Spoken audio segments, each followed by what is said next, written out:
and wanted to go through some rookies that we should be keeping an eye on. I know we spent a lot of time on Braylon Allen the last week or so, but kind of wanted to get into the Jets' first two picks from this draft class in Olu Fashanu and Malachi Corley. For me, Anthony, I'm very curious to see, and this will have a direct impact, I think, on Olu, but how much are we going to see of Tyron Smith or Morgan Moses? They're both 33 years old. Both were banged up last year. And then kind of what opportunity we're going to see from Olu. Is he going to play only left tackle? Do they try him out at right tackle where he practiced at Penn State a little bit last year? I think, starting with the first rounder, I think we'll be keeping a close eye, or should be keeping a close eye on him, because I would expect for him to get a lot more run than the vets in front of him. Yeah, and I would expect that as well. You got to get your rookies prepared and ready to go for training camp. Training camp, the pads are going to come on and the game is going to change for these rookies. They're going to see what it's actually like to go up against NFL talent. So getting them as much run with the ones as you can during minicamp is definitely important. But you do bring up a good point where the Jets brought in some veteran talents, and it is going to be interesting to see what the playing time splits look like during minicamp. How much are we seeing of Smith and Moses versus Olu Fashanu.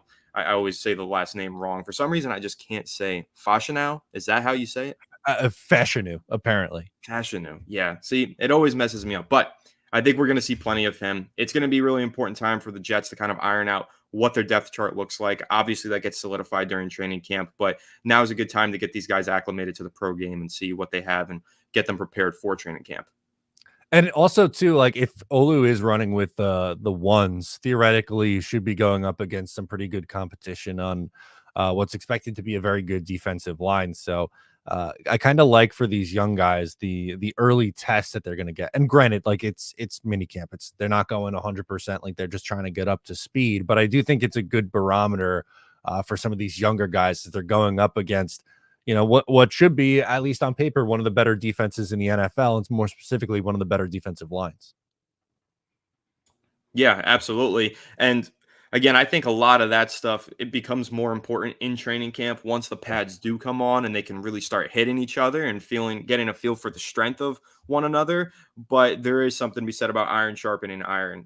There is a lot of defensive talent, pass rushing talent on this Jets team, and any tips that they could share with their fellow offensive linemen that they're going up against, it's going to help them in the long run. And then they can put it into practice fully once you get to training camp. So it will be exciting. And there are other rookies as well on this Jets team. I'm very excited to see some Malachi Corley clips come out of minicamp. I think that's going to be a lot of fun if he catches some deep passes, or if he, starts juking some people, even though he can't break tackles at minicamp. He can still put the jukes on like it's flag football and, take some ankles. So I think it'll be a lot of fun to see Malachi Corley as well. That's exactly the next one that I wanted to get into, is where, for me, in a way too, like, kind of where he falls on the depth chart. I think right now, and again, like, it's super early. This is all very subject to change, and over the next few months, I'm sure it will change quite a bit.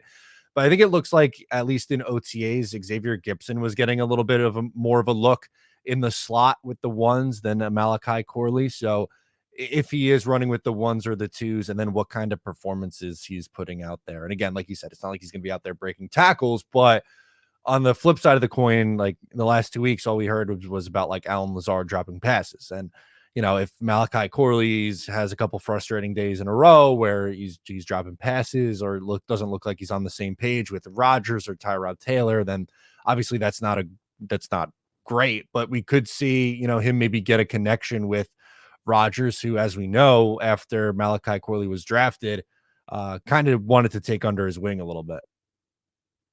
Yeah, and even though you're not necessarily seeing a ton of plays where you're simulating a game, it's still important for Rodgers to be developing that chemistry with Malachi Corley now, because you can get a lot down with your timing routes. You can work on, what your route stems are going to look like versus when the ball is coming out. And so those things can be worked on during mini camp. That kind of practice and that kind of training for chemistry, that pays off once you do put the pads on in training camp. And then, of course, once you get to the regular preseason and regular season. So I do think this is a really important time for Corley to kind of develop a rapport with Aaron Rodgers, continue to impress him, continue to make himself a favorable target and a reliable target downfield for him, and prove that maybe he's not just the yak king, not just the screen and drag guy. Maybe he can run some of those timing routes downfield, run that 15-yard comeback route, be there in the right spot at the right time so Aaron Rodgers can depend on him now and in the regular season. So this is an important time for building chemistry and getting those timing routes down for Malachi Corley and making sure that Aaron Rodgers feels comfortable throwing him the football.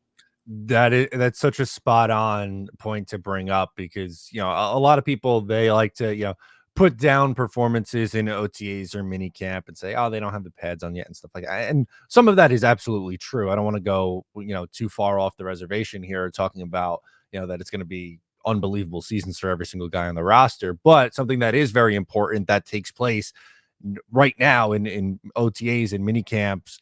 And it's something that Aaron Rodgers talked about on one of the reasons why he participated in it the last 2 years is building that chemistry in a new offense. And, we saw it with Garrett Wilson. Like, I love seeing the connection that Rodgers and Garrett Wilson have already, even though it's not, on the football field with the pads on yet. And the same could be said about Corley, who, as we've mentioned at length here on the show since he's been drafted, a really dynamic player with the ball in his hands. And I think he's going to be a useful role player on this team this year. I don't know if he's going to put up monster numbers. I don't think that's fair with the guys that are going to be in front of him and how much they're going to rely on the run game. But I do think that they're going to have a role carved out for Corley, and he'll get, somewhere between, I don't know, 3 and 5 touches a game, somewhere like that. Yeah, and I hope so. I want to see him get the ball. And like you said, he's a dynamic player with the ball in his hands, but now is the time for him to prove that he's a dynamic player without the ball in his hands. How's his route running? Has he worked on that all off season? What's he looking like in and out of his breaks? And again, with his timing. So this is really an important time for Corley to kind of earn those touches per game. Like you said, maybe he gets 3 to 5 touches per game during the regular season, but he could earn himself a whole lot more if he's demonstrating during minicamp that he can run some solid routes against some of these good cornerbacks like Sauce Gardner. If he beats him on a few reps, run some decent slant routes from the outside, well, then the Jets are going to feel a lot more comfortable going into the regular season, lining him up at the Z and letting him run some slant routes during the regular season rather than just doing bubble screens and drags and anything just to get the ball into his hands. So, yeah, dynamic player with the ball in his hands, but let's see how dynamic he is running his routes during the summer. Maybe that'll earn him a whole lot more playing time and a lot more touches during the regular season.